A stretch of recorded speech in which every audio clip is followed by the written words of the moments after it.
themselves anarchists. And some are legitimate anarchists and some are not legitimate anarchists because they're only using the term in some soft way that doesn't really portray what anarchism really is, which is the abolition of slavery. Anarchy is the abolition of slavery. Okay, I'm an abolitionist. I don't accept the existence of a ruling class as being morally legitimate because I know that there can never be any such thing as morally legitimate slavery, which is what government and the belief in authority is. So, belief will get you things like the absolute gap between these huge, super rich elites and people who can't even eat. Okay. And it will also get you things like people who think that they're the lawmaker and they're God, and other people who are the slaves of the plantation who have the moral obligation to obey their gods. Okay. That's what belief will get you. What knowledge will get you is the understanding, here's the objective difference between right and wrong. I'm sovereign, meaning I'm not a slave. No one has the right to rule me as a master. Okay. And anarchy is the only moral position that can actually be taken by a people who are truly moral, because it's the abolition of human slavery, which is the only moral position. There is no amount of government you could, it's like saying, what amount of taxation can you lower the percentage to not make it slavery anymore? Well, there's no amount of government you can lower it to not make it slavery anymore either, folks, in case you haven't figured that out yet. So that's the difference between knowledge and belief. Knowledge is going through a process by which you can verify the actual truthfulness or veracity of information. And there's a stepwise progression for that. It's called the trivium, or the scientific methodology. You're gathering all your data, you're hypothesizing about it, you're coming to an understanding of it by processing it and weeding out the logical inconsistencies in the data, and then you are going to publish it or act upon it. That's knowledge, understanding, and wisdom. That is grammar, logic, and rhetoric, and that is input, processing, and output. It's the scientific methodology throughout history. So nothing I've said here today and nothing I've said in any of my information requires belief. When I'm speculating, I'll tell you I'm speculating. When I'm not speculating, I'm telling you here's how it is because I went through the scientific method of truth discovery and the trivium to understand that this is the way that it actually is, and so can you. It requires no magical abilities. It requires no belief. It requires no religion. I have none of those things, folks. I am a normal guy who just applies myself to try to seek and determine the truthfulness of information. And anybody with half of a brain can do the same.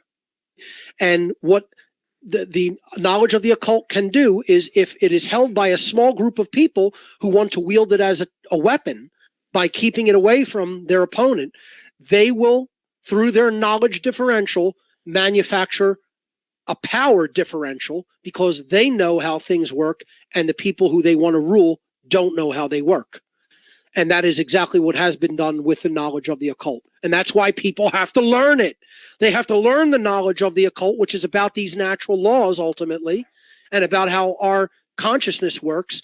Because if you don't know yourself and you don't know the enemy that's using this weapon against you, you are going to get beaten. And getting beaten means your free will is going to be removed and you're going to be enslaved. And that's worse than death.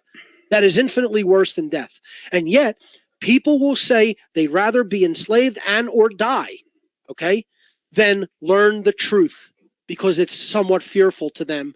And they don't want to go through the process of changing themselves. See, they're lazy. They're ignorant and lazy. And it's easy to stay ignorant and lazy. All you have to do is do nothing. To learn this stuff, you have to apply yourself. You have to take time. You have to study. You have to read. You have to sacrifice other things that you may want to do in your life to gain knowledge like this. And most people, they say, screw that, man. I want to be selfish. I want to live for food, drink, and sex and game, and that's it.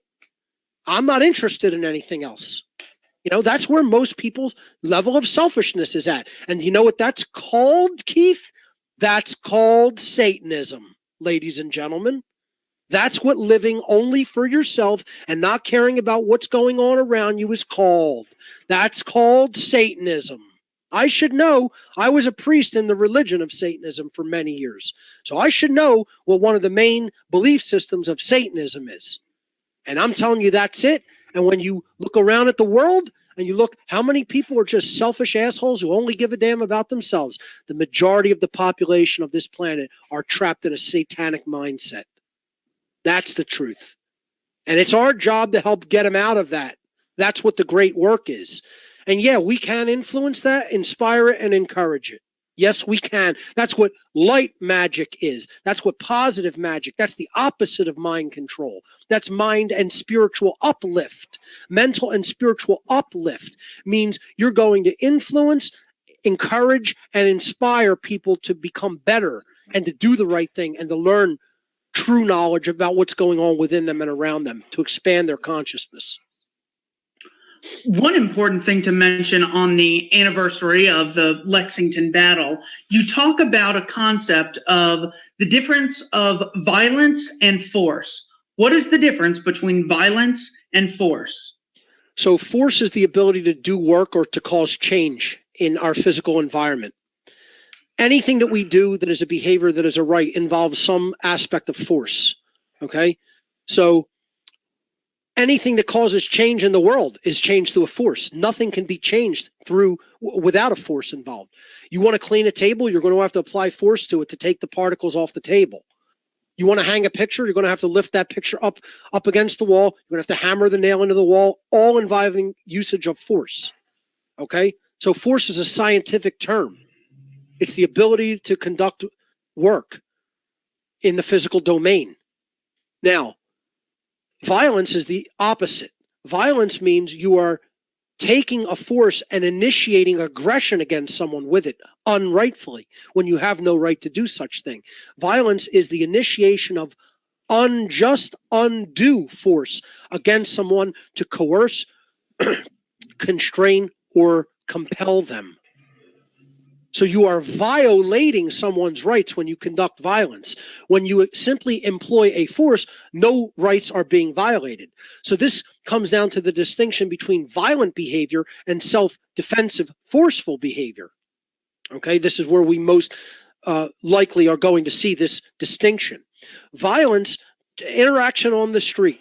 A mugger and a human being walking down the street minding their own business. The mugger comes up to the individual, he pulls out a firearm, and he says, if you do not give me all of the money in your wallet and the watch on your wrist, I am going to shoot you.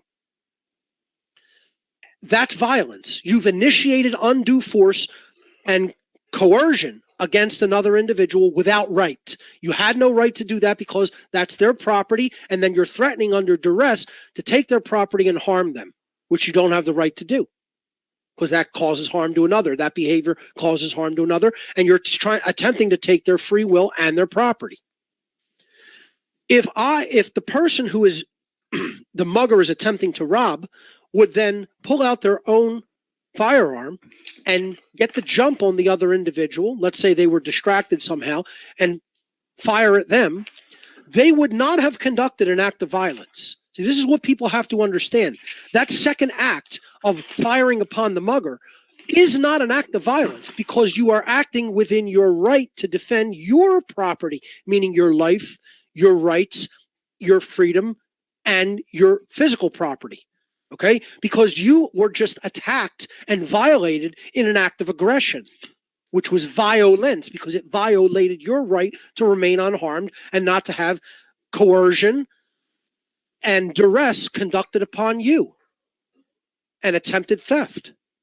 So if you fire upon them, you are conducting an act of self-defensive force, which does not constitute a second act of violence. In that exchange that I just described, only one act of violence took place, and it was conducted by the mugger who initiated or started the aggression. See, the whole point of what defines whether it's violence or not is who started it. Who initiated, meaning when there was no violence, who put the violence into manifestation? By starting it, by initiating it. This is why when parents say this asinine thing or teachers say this asinine thing, it doesn't matter who started it. That's all that matters. The only thing that matters is who started it, because that was the act of violence when you started it. If it wasn't there before and you started it, that's the act of violence that took place. Someone responding to violence by physically protecting and defending themselves and putting down the attack by whatever amount of force is required to put the attack down was not engaging in violence. They were engaging in the right of self-defensive force. And that is the difference between those terms. And we need to clear up that difference and make it clear in other people's minds and stop using the terms interchangeably, because they mean the polar opposite of each other.